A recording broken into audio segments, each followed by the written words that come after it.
Hello, welcome to Lemon Studios, where we talk anything and everything entertainment. I'm, of course, Lemon himself, Zeke Lemon, and this is my review for The Wild Robot. But before we get into that, let's get the house cleaning out of the way, shall we? I'm to leave a like, comment below, let me know your thoughts on The Wild Robot, and of course, hit that subscribe button as it helps me grow into my YouTube career. I would greatly appreciate it. Now, all that out of the way, let's get into the review. So, The Wild Robot, another movie that has gotten amazing buzz as we got closer to the release date. Some people were saying it's the best animated movie of the year, one of the best movies of the year, one of the best movies of the decade. And, you know, when I saw the trailer for it, I was like, yeah, it looks like a cute little robot movie. And I have just learned to never doubt DreamWorks. No matter how silly or weird a movie looks. Like, I remember when The Bad Guys came out, I want to say, what was it, 2022? And I was like, oh, it's not going to be good. It's not going to be a good movie. And that movie has a lot of heart to it. I recommend The Bad Guys a lot. Same thing with Puss in Boots. I was like, oh, got a spinoff, ain't gonna be good. Nope, it's gonna be good. So once I saw this trailer, I was like, yeah, it's probably gonna be a cute little robot movie.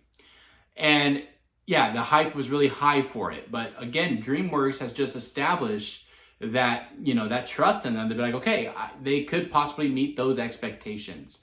And guys, when I say that this movie doesn't only meet the expectations that this movie delivered on from the critics and audiences, it surpasses it. This is a phenomenal movie, and one of the main things that I really truly appreciated about it was how they didn't shy away from just how brutal the wild is, how nature is. Like, there's a lot of death in this movie. Now, you know, it's played for comedy, it's part of the, you know, the dark humor, if you will, throughout it. You know, it's not like by any means trying to be gory or anything like that. Hell, you don't even see most of the deaths. It's just, you know, heavily implied, except for one scene, really. But also within that, where there is all of these stakes, because it's very, very necessary to show all of this death and just how cutthroat the wild is because of the overall story within it. Of, you know, this goose who's a little runt, and this robot is trying to, you know, fulfill her task, which is to get it to migrate. That is her task. And showing that, and how, you know, he's smaller than everyone else. You know, everyone's going around telling her, like, hey, he probably ain't gonna make it. He's the runt of the bunch. If what happened, he probably doesn't make it in general. And, you know, it's just this big underdog story. But it's more than just an underdog story. It is also about a story about finding your place. It is a story about, you know, not fitting in. It is a story about motherhood. It is a story about parenting. It fits all of these messages and these themes and narratives in the space of an hour and 40 minutes. And they deliver it with great ease. Like, nothing feels rushed. Nothing seems forgotten about. All of those themes and elements are still very much present throughout the whole entire runtime. And it's just really, really remarkable on how they're able to do it. Because, you know, in today's day and age, where everyone feels like every movie needs to be 2 hours and 40 minutes plus. And if it does go short, something does seem to be shorthand a little bit. But this movie is able to deliver all those things with such ease and such poise. And also, they do make it very clear, especially within the final act, which is something I normally really hate on. Like, okay, now let's explain everything that you just watched. When it comes to these animated movies and, you know, just family movies in general, I get it because, you know, you're trying to deliver a message to kids. Now, I do think kids are smarter, and I think they could have connected those dots throughout. But overall, I mean, the voice work from Lupita Nyong'o, who plays the Wild Robot boss, or Ross, is one of the best voice works I've ever seen from an A-list actor.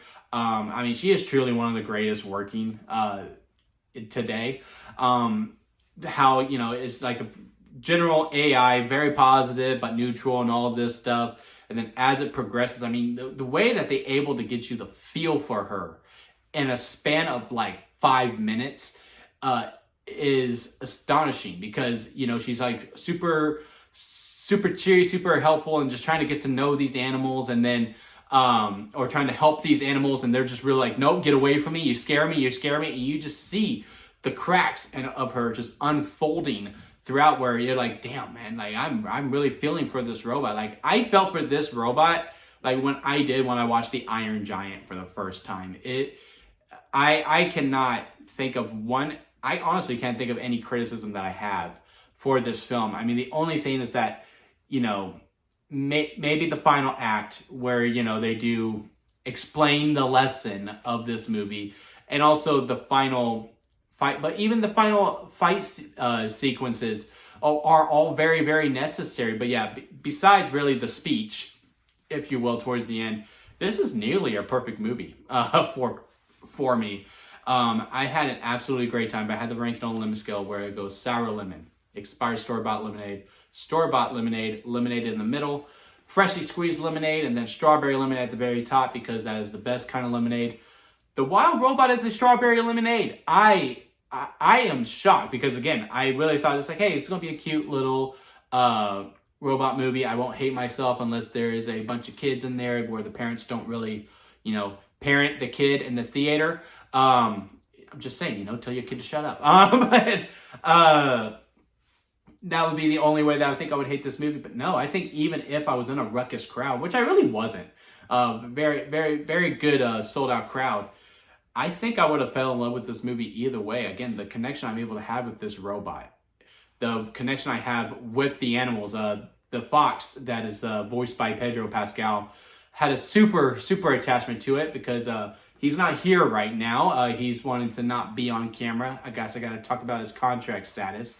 My dog Crash, he does a lot of his aneurysms when, he's scared or, he's trying to, be tough and all that. And I was just like, man, got me really missing my dog while watching this movie. But yeah, to me, this is nearly a perfect movie.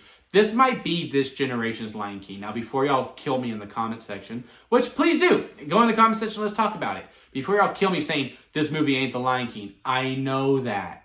It's not as good as Lion King.